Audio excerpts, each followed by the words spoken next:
Good afternoon, everyone, and welcome to another of the Campus Lisa 2020 webinar series. My name is Miguel Rodriguez, Educational Technology Analyst for ETS Services, and I'm very happy to moderate today's session. Before we get to the session, I've got a couple of housekeeping tips for you. First of all, this session will be recorded with live captioning provided by Susan Thomas of eCaptions. That will be able to be viewed on campuslisa.ucsd.edu. The session will be about an hour long with time at the end, about 10 minutes for a Q&A session. However, if you look at the bottom of your Zoom screen, you will see the Q&A button. That will get you into our window where you can actually ask questions as the session's going on.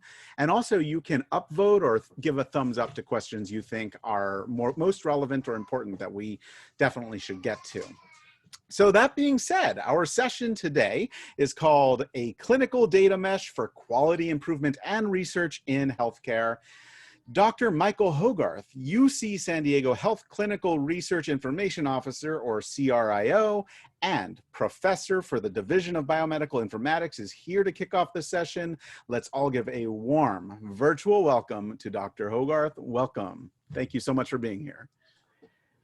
Thank you, Miguel, and thank you, LISA attendees, and thank you to the LISA staff and organizers for giving us this opportunity to present this afternoon or this noontime. With me on the panel are Mark Mooney, who's the Vice President of Customer Experience at Tag.bio, and Tom Covington, CEO of Tag.bio. So without further ado, we'll go ahead and kind of queue up the slides and get started here.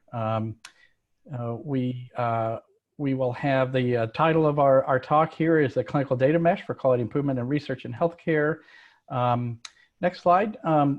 The agenda is really, we're going to talk a little bit about the Tag.bio UCSD relationship history, what's that about, and how did that come about. But more importantly, kind of get into the data mesh component, which Mark Mooney will talk about, and then basically some screen captures of the system that we have installed in our environment. And then at the end, we have some time for Q&A. Of course, you can always submit questions, and we'll try to answer them as we go along. But we'll have a reserved time for some questions at the end. Go ahead, next slide now. And next slide. Yes. So, what is the problem or the use case that we're trying to solve here?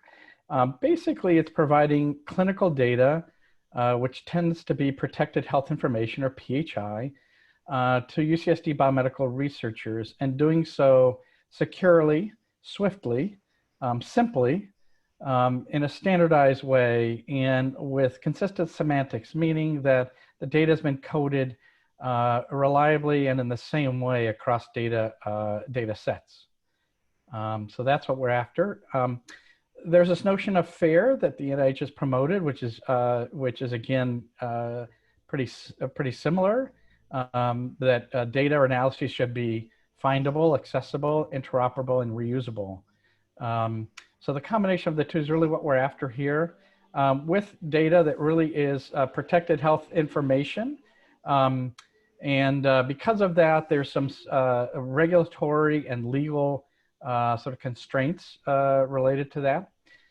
We have this running in a highly protected environment that we discussed last week. So there is a LISA webinar from last Wednesday or Thursday that is available as a YouTube.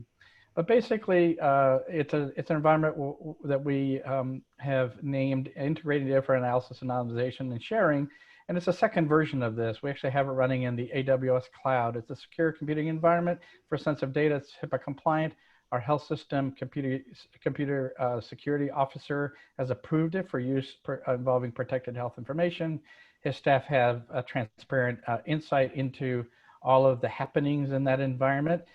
More importantly, the environment is actually cut off from the internet. So users of the environment cannot open a browser and connect outside of the environment to the internet. And that's to make sure that the data sets they're working on cannot be moved outside of that environment. This is becoming more and more the routine, particularly in health systems. And the word for that is kind of the buzzword is a data enclave. We call ours iDash version 2.0. Why do we need it? As I mentioned before, it's secure. Data needs to be secured. And when I came here in 2017, EHR data for research was routinely given to investigators through a download. Some of that data inadvertently ended up being shared with external entities without data use agreements. There was really no visibility into the location of the use of the data once it was handed over. And then we had this situation involving USC, which everybody knows about, where data was essentially moved there without authorization. And that all was because about 800 or so accounts in AWS were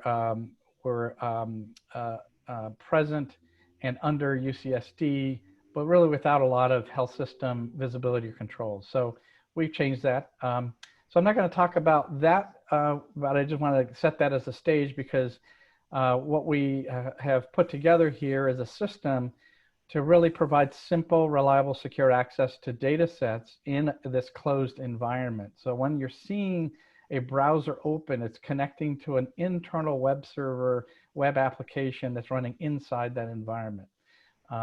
Next slide. This is just a graphic of that environment and what happens. We actually leverage Amazon Workspaces. We've worked with them to create a virtual research desktop that's a secure virtual desktop, which is the entry point into the environment. And the environment, like I said, is closed off to the world that has all of the AWS infrastructure available under their HIPAA eligible services. And we've leveraged that, including installing the Tag.bio application or platform inside of that and then making use of it. Next. This is actually just a description of the virtual desktop, research desktop, which we described last week. It has a full complement of software that's classically what people want. We can install anything else as long as there's a license for it. It's essentially a Windows environment in the AWS cloud in this cloistered enclave kind of setup. Next. I just wanted to mention that we've actually christened the platform that we've implemented using Tag.bio the Nightingale platform, and the registries within the Nightingale registries, just in honor of Florence Nightingale. Many of you know her as the person who really started the profession of nursing as a profession with a school of nursing. But before that, she was actually quite well known as probably one of the first people to use data to really drive healthcare improvement.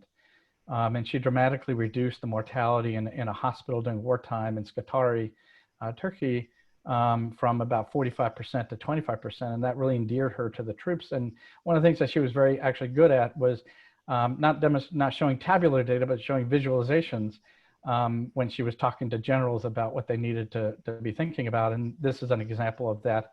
The gray is actually deaths due to disease, not bullet wounds. And the bullet wound deaths are actually pink. And this is actually her invention. It's called the polar area chart, which was really the beginning of the pie chart. So again, that's kind of why we call it the Nightingale platform of the Nightingale registries. Next, Mark is going to really discuss, Tom Covington is really going to discuss kind of the history of how we intersected, what we've done together and the nature of the relationship. And then Mark will move on and actually show you the system as we have it. So turning it over to Tom. Thank you, Dr. Hogarth. Next slide, please. So I'm going to keep this pretty quick so we can move on to the more interesting parts of the presentation. Bit of background, Tag.bio was formed back in 2014 based on a realization that our co-founder and chief science officer, Jesse Paquette, had back when he'd been working as a bioinformatician at UCSF.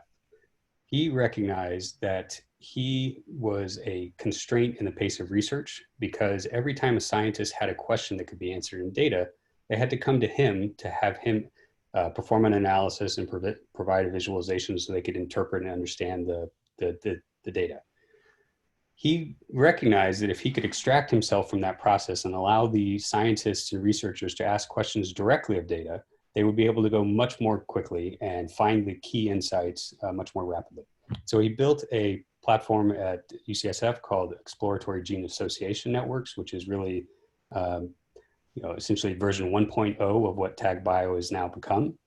And we took those concepts and then combined them with this idea of a worldwide web of data as a design pattern, and built the Tag.bio platform that emulates a data mesh. Next slide, please. And that brings us up to how we ended up meeting Mike. We were presenting at the Precision Medicine World Conference back in the before times in January of this year. And we engaged in a conversation with him around the work that we'd been doing at UCSF on their value improvement. And he immediately thought there might be some interest at UCSD. And then COVID happened and the impetus became much stronger. And so we decided to collaborate on a project to bring the COVID registries into Tag.bio and make them accessible to researchers at UCSD. And we've since added the UC Cohorts data set, and we're now in the process of rolling out all of UCSD's registries. And with that, I'd like to hand it over to Mark Mooney, our VP of Customer Success, for the more interesting portion of this. Hi, everyone. I'm Mark. So I think within the title, we use the word data mesh, particularly because we think it's a fairly novel concept. We think it's a fairly novel thing to be using within healthcare. And that begs the question, what is data mesh? So when we typically talk about data meshes, we talk about something that looks like this, at least in a diagrammatic form, where you're thinking about independent nodes in a mesh that can be distributed physically, and they're acting on different kinds of data. They're very domain-driven data pieces that connect, and particularly in our situation, they connect to individual users. You can see this gentleman here connecting to various kinds of data. And the motif, or the kind of analogy for that, is like apps on your cell phone, this idea of being able to pull in and use pre-made data products that you can then access. As we discussed with Mike, and to emphasize very clearly for this presentation, the data mesh that we're looking at with UCSD is entirely contained within a secure structure and architecture. So nothing that we're talking about today is public. It all fits within this security structure. Just to be clear, it's de-identified and held within this security structure. I've been told to use the word de-identified many times. Okay, so we are here running at UCSD in the environment that Mike described, but what are we running? I mean, really, when it comes down to it, what we're actually running are nodes. And what is a node? So the node is really something that's tying together three different technical aspects, but also three different processes. If we think back to Jesse's initial question around UCSF, which is, you know, someone asks me a question and then I kind of a bottleneck before they get to their answer. And then of course, when they get their answer, they want to know the next question, and they'd like to do that in a repeating round as fast as possible. Then when you've separated data and algorithms and visualizations or user experience into three separate pieces, moving backwards and forwards up and down this chain is quite slow. So what do you do, or what did Jesse do in response to this? He built an architecture which incorporates those three things together into a single node, which is then containerized, that's the Docker symbol up here, and then can be deployed in a variety of different environments. And again, in this case, we are deploying all of the nodes within the UCSD VRD, okay? So nodes is made of three sides. There are three processes that we bring in. So if we take you through building a node individually, then we can build back up to the concept of the mesh and talk about the kind of value of having nodes and then the value of putting them together into a mesh. So the first thing that you do with a node is map data into it. On the left-hand side, you have some kind of generic descriptions of what you can be mapping in. So we mostly map in proprietary data. We're going to show you today demonstrations of public data because we demo only things that we can demo. You can also map in things that are like data services or emerging data types. We do a lot of work in immuno-oncology and other areas where the data types themselves are quite novel. You can bring it in from different places. You can bring it in different formats, but basically you're copying it into the node, into an in-memory data model through a configuration layer. So you're mapping individually into your nodes. You're bringing the data that you want to look at into the node and storing it there. It becomes immutable. It's a subject for analysis. You can do anything you like to this data because you're not going to affect your underlying data on the left. Okay. In specific, on the right, you can see that we've taken the UC chords, the UC-wide UCOP data set, chords, braids, which is a very large data set of 175,000 COVID tested patients with 6,000 positive patients. And it adds up to 319 million data points. So what you'll see is you can take a quite a large and complex data set, de-identified again, and put that data into a node, and it ingests in about 5 hours once you've made your config file. So we brought the data in. When you have the data inside of the node, there are a number of different things that are available to use and to see that you can just call on when you want to make an analysis app to analyze that data. There's classic statistical methods, a range of those, including some interesting mapping and clustering methods, sorry. And if it's not present within the list of things that we already have built, then you can always integrate it using languages like R or Python, and we'll show you a very short example of that in the presentation. So data comes in, it's amenable and accessible to algorithms, and then the main point of this is how do you actually address it and what do you do with it? And so that is handled by the Smart API side. And here what you have is the ability to communicate information about this node to other nodes, but also the ability to embed very user-driven analysis apps. And so when we think of an analysis app, it's really a parameterizable form. So a form where you fill in some parameters. It also then underlyingly connects to algorithms and slices and dices the data, and then brings it back in a set of visualizations that you can see within the same analysis app. So really, when we talk about FAIR at the beginning, we think about, being findable, being accessible, being reusable. One of the chief questions that we want to help people with is how do I ask a question, ask another question, ask another question, and keep track of it all, and then retain my answers in different forms. Okay, so we work not only to allow you to generate an answer, but then to share it or reproduce it very quickly. All right, so the 3 sides of the triangle are done, and that brings you to a minimal viable data product. In the case of the UCSD registries, what we've really done is made a kind of turnkey OMOP solution for OMOP data. So we can ingest OMOP-based, bring it into a set of standard analysis apps and have it ready to go. And we can do that almost on demand with a registry of anybody's choice.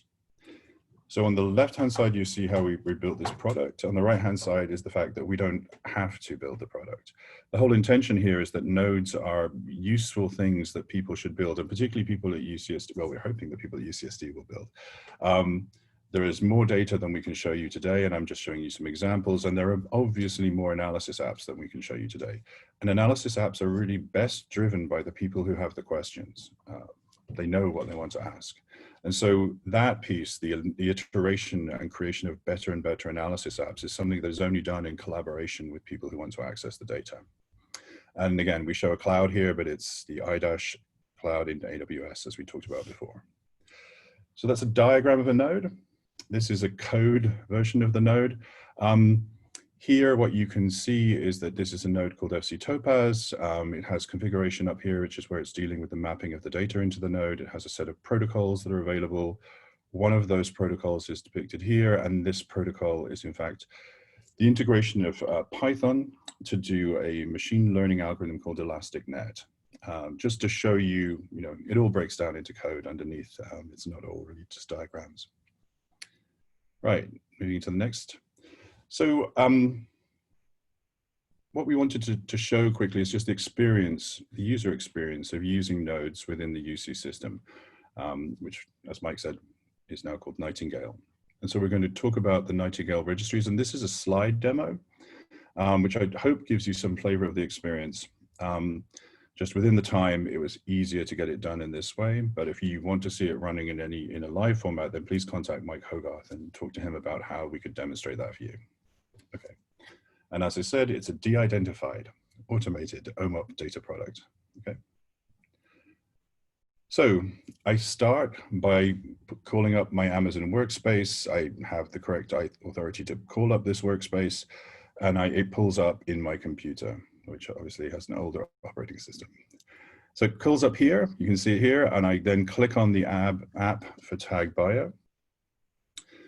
And then I'm pulled into the instance. And again, the instance has sign on within itself to add another layer of security. I sign in, and I'm now in the instance. So what I'm going to do now is maximize the instance itself, just so that we're working only within the instance. But remember, even though you're seeing something that looks like a browser, it is within that UCSD secure environment. Okay, so nothing escapes. So what we start with is we start with the home page. It's intended to be as simple as possible to find your data. Remember, to find your data. And so what you can do is you can go and you can start a new analysis. But the first thing I want to show you is how you actually look at the data and how you would build nodes in this system. So if I go to the admin console and I look at data sets, you can see that all the data that's available for me to pull in is here, registered as like, these are libraries of nodes effectively. So what you're seeing is, the fact that and what you're hearing is my dog. What you're seeing is that each of these nodes have their own internal layer of privacy and security. They can be authorized. You can also, you can also choose which users you want to see the node itself. And there's a separate layer of group security where you can choose which users may or may not be able to run a particular analysis app. So the fine-grained level of data control is really there. And this allows us to run at UCSF, where we have a wide degree of financial information available, some of it with higher in sensitivity and some lower. And all of it, again, is controlled through an internal UCSF system and then sub-controlled within the application itself. Okay. So I click on the green navigation piece at the edge, the one that says start a new analysis, and I'm presented with a list of nodes. You can see this is the UCSD COVID Patient Registry, and below it is the UC cohorts registry, and below that is a registry that we made from synthetic data, again in OMOP format, because we can't, having just gone through a discussion of security and that running the nodes in a secure environment, we can't just show you the data. So what we have done is recreated the same analysis apps within this synthetic data set so that you can see how you might ask a question and return an answer, although the underlying connections in the data are not valid. It's synthetic, which is what lets us show it to you. All right. So if we scan down in the nodes, I think we can see that it's not just that you can put COVID data, you can put domain-driven nodes around almost any subject. Here we have a cancer genome atlas. We'll have time to just do one quick demo within this. We've got an individual breast cancer data set. If we go down a bit further, you can see other TCGA cancer genome atlas data sets. And then you have sets of services. So the nodes don't all need to do analysis. Nodes can monitor what's happening within the mesh as a whole. They can provide gene annotation. They can provide variant annotation. If you think about the annotating nodes, what you're really doing is you're sending them a list of names, and then I'm asking them to describe those names in some way. And in this case, those names are gene names or gene variation names, but they could be any list of entities can be decorated with things that describe it in an annotating node.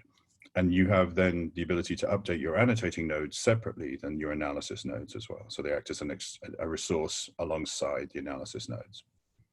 Okay, so let's go back up to the synthetic COVID data, do a very quick tour of this one. You come in, you click on a node, and you get presented with the analysis apps that you can then use with it. The analysis apps vary in function. Here you can see an overview app. Here you can see comparison apps. There are summary apps. There's a COVID survival curve app, and we can also we can also take data, de-identified data, from the cohorts registry and download it at a row level basis, which is an approved process. Okay, and when you download data from within this system, within the VRD, it's held in the VRD. It's not just downloaded to your desktop. Okay, So let's go, we'll do a very quick overview. I click that overview tile where it says click to run.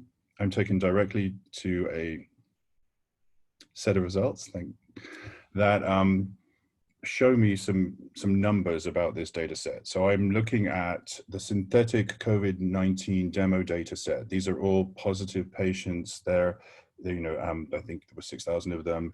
We are looking now at their ethnicity, their race, how many of them have died, gender, age. I can go in and click on each of those results and just see an overall number that describes the data. It's a fairly straightforward, very quick overview, but if you want to do something a bit more complex, then what we find is people frequently ask comparisons of group to group. And so if we come in here and look at a comparison app, and what I'm showing you in the synthetic data is exactly the same apps that you would use within the actual registries themselves, then I come into a comparison app and I start to have some more complex choices within my parameterization, my form for the analysis app. At the top, you can see that I can build a cohort. And then after I've built that group, I can apply things to that group below here. So if we start off by thinking about how I would build a cohort, I click the cohort builder, I choose female, I choose an age range. I make an age range that I think is meant to be 40 to 80. I can then save that specific cohort of patients because I may wish to come back to it again, and sometimes cohorts can be quite complex. So I've got women between the ages of 40 and 80. There are 412 patients. I've named it F-40 to 80, and it's now savable for me to reuse either within this protocol or to use it here. Okay, so this is the group I'm going to be asking a question of. And then I want to decide to pull back some information in relation to that group. And everything I'm doing is built for me on the right-hand side. So you're starting to see the question, this is my group of people that I'm asking the question of. These are the things I'm asking about them. I run it, and it turns out that in these group of COVID positive patients, women between the ages of 40 and 80, there is a larger incidence of respiratory distress and vomiting due to infectious disease. It's not surprising. These are COVID positive patients. This is post-COVID positive diagnosis, sorry. So you can see, again, this is synthetic data. You couldn't publish on this, but it just gives you an idea of how the results are presented back to you with the question that you have.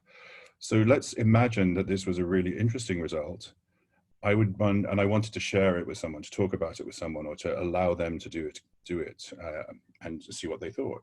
I would go to my history, open up my history, pull up the last thing I did, which is this. Then I would click on sharing this analysis using this icon here.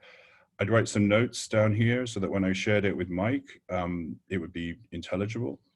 And then I would press share, and the analysis would be sent to Mike, and it would appear in his shared list. And here he can then call up my results. He can look at the protocol I ran and rerun it as is, or change it and run it in a slightly different way. So when we think of reproducibility, you don't have to send Mike an Excel spreadsheet of some things that may or may not, maybe you should not be sending to them email. You can simply allow Mike to click a button within a conserved system, which is private, and he can exactly reproduce what you just did. So it generates a lot less loop around, am I using exactly what you used? This is what you've done. All right. So time for one quick example. We go into another domain-driven node, pan cancer. We look at the exploratory protocols here. Pick one that does a sample clustering based on gene expression. And to give you background, these are roughly 11,000 samples from 33 different cancer types taken from an atlas paper that came from the Cancer Genome Atlas, so a joint paper on many cancers. Has an enormous amount of data, multi-omic, multi-clinical. This example is about how do you cluster samples based on their gene expression. So we go into this protocol here. Similar principles, and in a totally different data set, I pick a background cohort that I want to work with. Here there are types of cancer, so I click on the cancer button, and I can now see the various kinds of cancer subtypes I could select and be running in this clustering mapping. I'm going to cluster everything. It's just when I have a slide, it's really quick to run. So I go back to the protocol, run the protocol, bring out a clustered set of all 11,000 samples. based on their cancer type, okay? I can pick one cancer type from this list. When I've picked it, I can make it into a cohort, and that cohort I have to name. I can save the cohort using the same learnings that I had in any other protocol. I can use them here. And then I can come back to this picked cohort, run a differential expression of the genes that are over or underexpressed in that cohort as compared to the cancer, the background of all cancers. I can enlarge this list to look at those genes in more detail. I can go into an individual gene, and I can look at the change in expression of this gene against this general background. I can also look at the annotations for this gene and pull in various things that describe its function from other sources. And this is the annotation node that we described in the beginning when we were talking about the services nodes that we looked at the very start, okay? These results are interesting. I can download them as a CSV. This CSV is within your VRD, within your virtual research desktop. So again, it's not going anywhere else. And then we come back to the nodes. And now you are back in the environment where you can access a node and ask it questions in exactly the ways I've just shown you. Okay, so I'll hand it back to Dr. Mike Hogarth, and he can lead us to our call to action. Great, Mark. Thank you so much for that. And again, I just wanted to kind of summarize, you know, this project and kind of sort of make a call to action, really. If we could go to the next slide here. You know, that really, as Mark mentioned before, the power of this is not just the flexibility and the configurability and then the simplicity, but really the power is working with investigators who do have the questions to then configure analyses that they and their colleagues might want or find useful. So, and many of these can be beginning, as Mark mentioned. One can take a slice, and then if there is a analysis app component that allows you to download row level data, you can do that, and that's going to depend on the nature of the registry and the person who's doing it, and then put that in your VRD for further analysis. And the VRDs all have R, Python, SPSS, MATLAB, etc. To do further analysis. And in VRDs, we also have shared directories that project staff, they're all in the same IRB, for example, can then put shared data sets that they're only sharing between themselves. And again, it's a cloistered environment. It's the data, they cannot move it outside any one of them. So really, after this, what we really need at this point at UCSD is really engagement by the research community. And my hope is that we have some of the folks here in the audience who would like to work with us to really start creating and making a reality some of these Nightingale registries. I've already had a few that have said yes, and we really see this as a powerful way to kind of provide this these research data sets in a very actionable, usable way to the research community. So I look forward to any questions. Please get in touch anytime. And of course, we're happy to show you the system. I think there are a number of folks that might be on that might actually have already experienced the system. We have about 140 virtual research desktops now.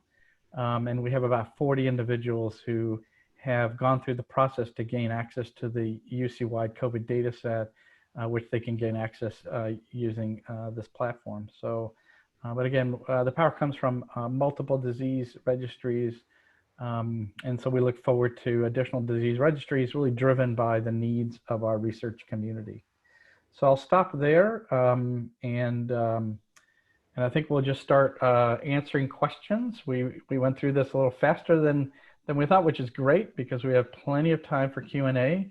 And please put your questions in there. And then, of course, we'll, depending on the question, we'll definitely get the right person to answer.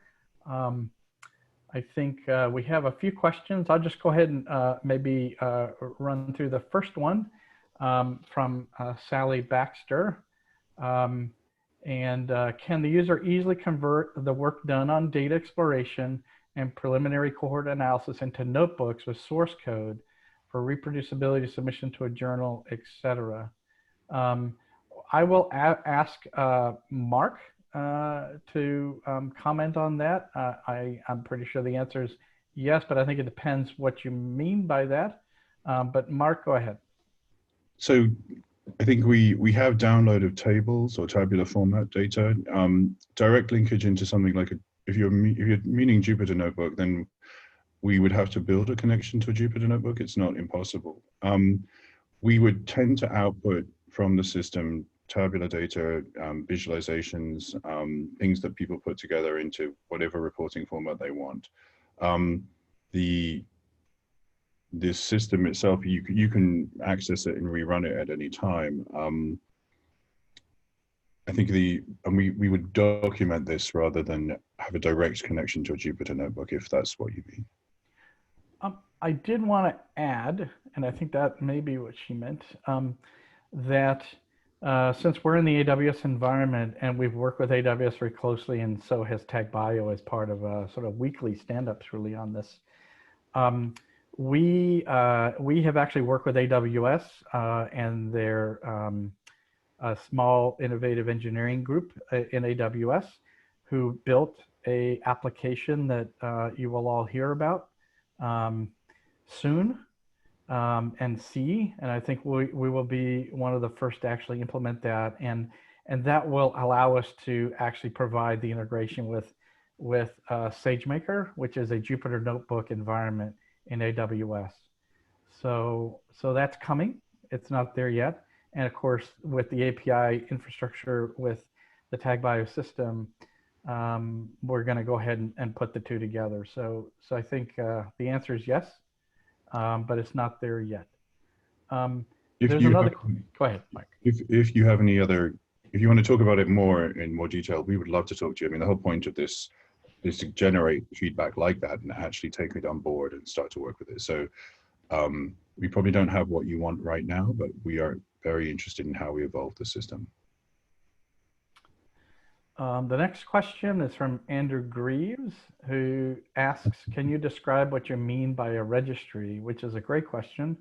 A registry is a kind of a generic term, and in biomedicine can sometimes be misinterpreted because we have chronic disease registries, which we have in our EHR, which are really collections of patients with a particular disease that need to be watched more closely, and usually they're part of a list of things to do with them, which is much more associated with things that happen in the EHR.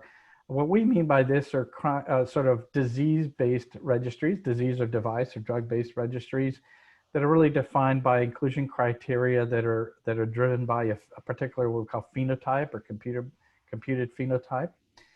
So these are cohorts of patients that share a phenotype that we then define. And what I mean by that is we work with clinical experts in those domains to then decide how to define who is in the registry and who isn't. So for example, who's in the diabetes registry and whether we include pregnancy-induced diabetics in the registry or not. Or is it going to be adults with diabetes type 1 and 2, or is it everybody? So that's called, a case definition in registry speak.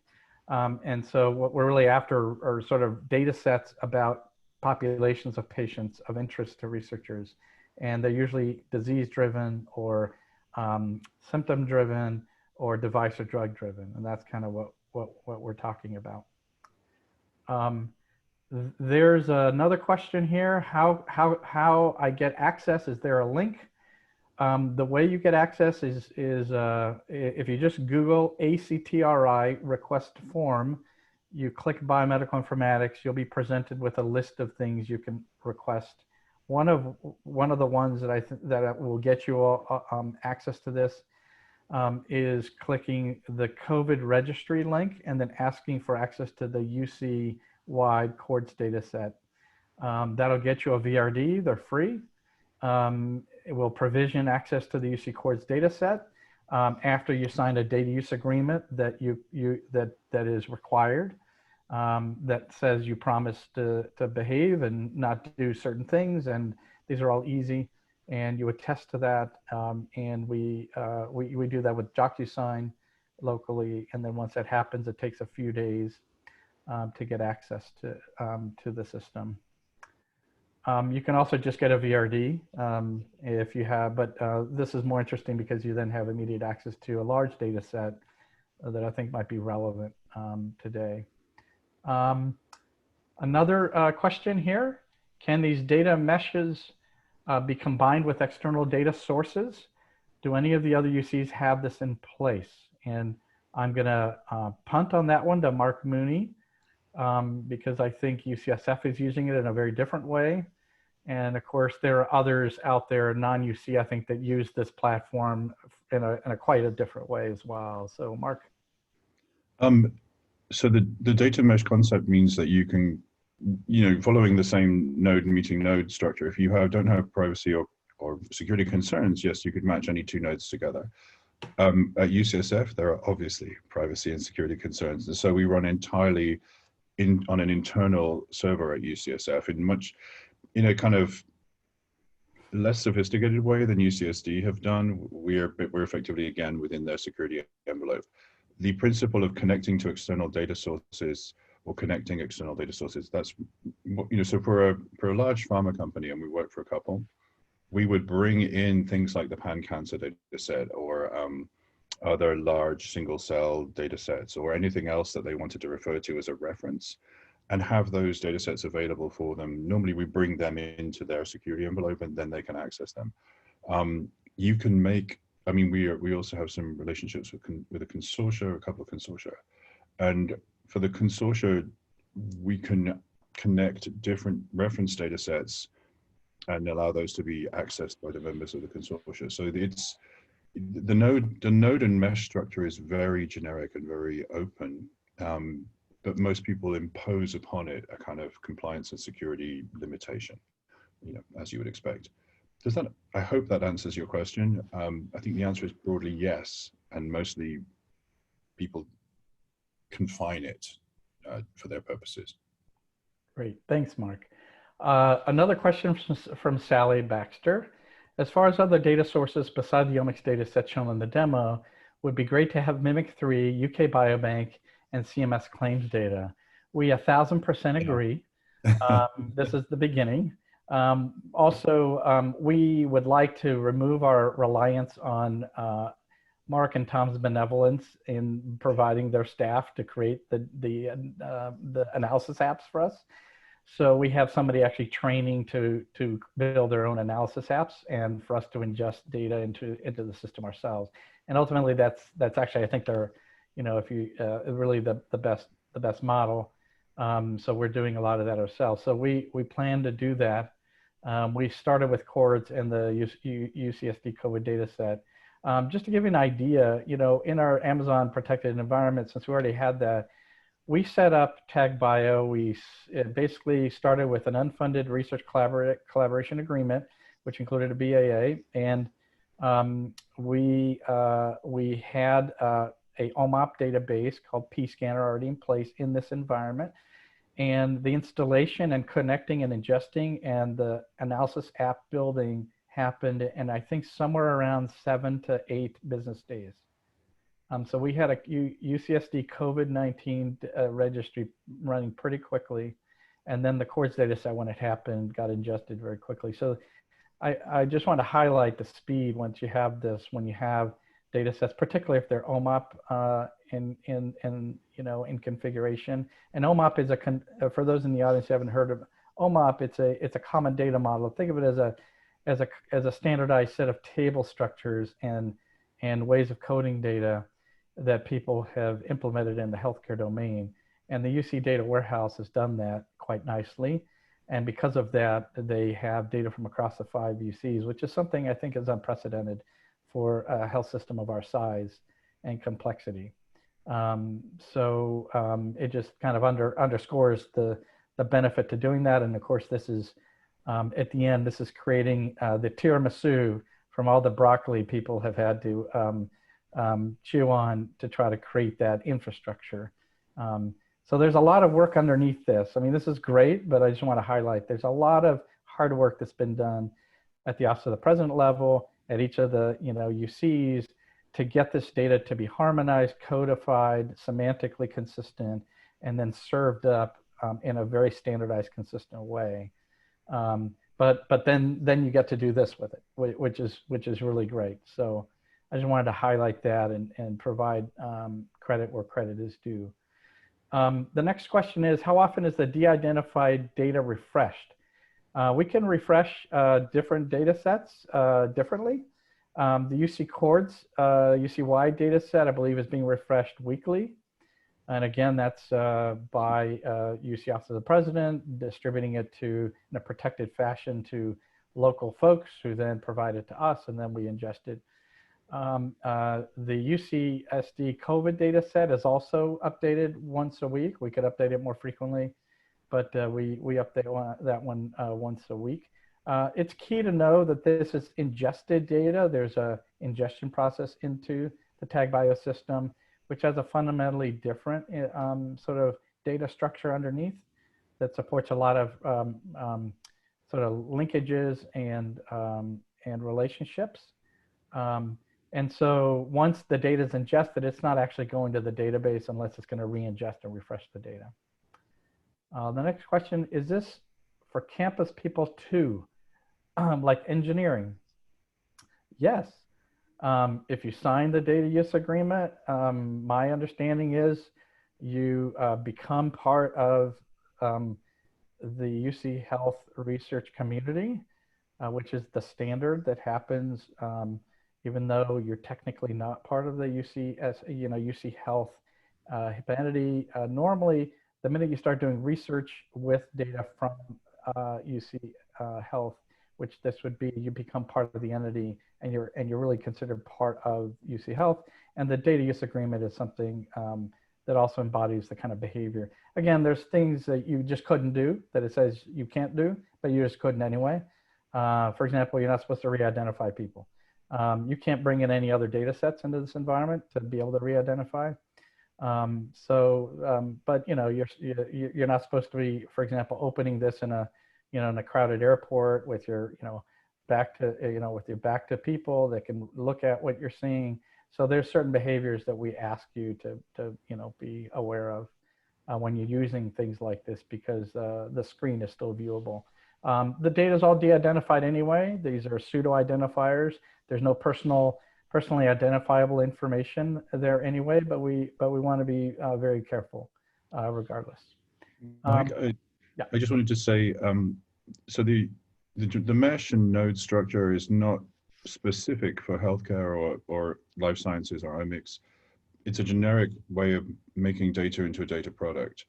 So, everything Mike said about the data and healthcare is absolutely correct, but you can use meshes and nodes for other forms of data. And we have done well outside of the scenario of healthcare or life sciences. So if your question was about something relating to engineering in a non-healthcare or non-life sciences way, then the node structure and the mesh structure still can be used. Great point, Mark. Great point. Another question is the license for the whole UC San Diego Health? The answer is we have licensed it for use in our environment managed by us. And so it would not be available for use the way UCSF uses it, for example, for finance. That's a separate use, and whoever wants to do that in UC Health, for example, is free to go talk to Tag.bio about it. We have now, since our collaboration has ended, we have engaged in a license, but just for research use in the way you see it with the Nightingale registries. Obviously, there's a lot more use that can be had, but that's our restricted use and our license. So you can only use it through the VRD, but we are happy to bring any data set into that environment. That we can. So can analysis apps be shared or used across Tag.bio instances at various UCs? Mark? Yes, if there are, the answer is yes, but we would need to be installed at various UCs, and then the analysis app is a portable piece of code. It works by addressing the same kind of data. So if you have analysis apps that are addressing OMOP 5 standardized data, then you can port them to another data set which is carrying that. Yes. I think I just wanted to say yes, really. Yes, they can. So here's a great tough question, actually. It's very detailed, so I will ask it and then we can answer it from Zhang Yang Mu. For queries you run in registries, for example, the COVID demo from today, can we easily access which data points, ICD-10 codes or OMOP concept IDs, are used to run the preliminary analysis, or would these issues be addressed when building the nodes? So Mark, I think this is a question about externalizing through an export the data that's used in an analysis app underneath.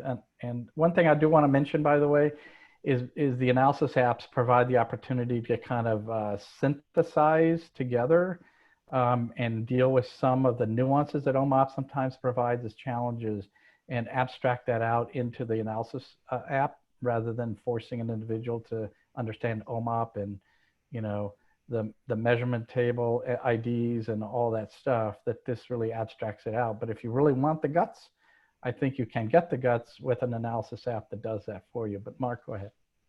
I think downloading a slice would download so ICD-10 codes, yes. I think there are a list of other things. Could you refresh my memory of what the other things are? OMOP concept IDs. So, yes, so are anything in the underlying database that's been ingested, and those are ingested? So we do a mapping from the underlying OMOP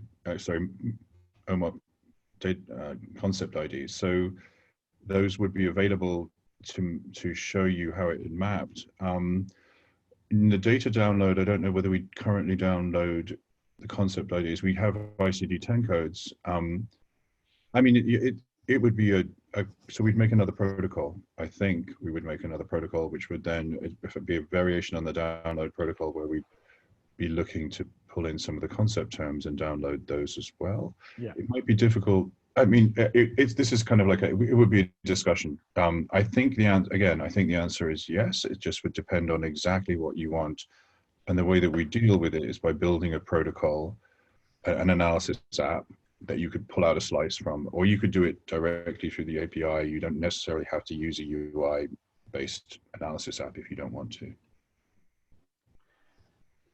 Great.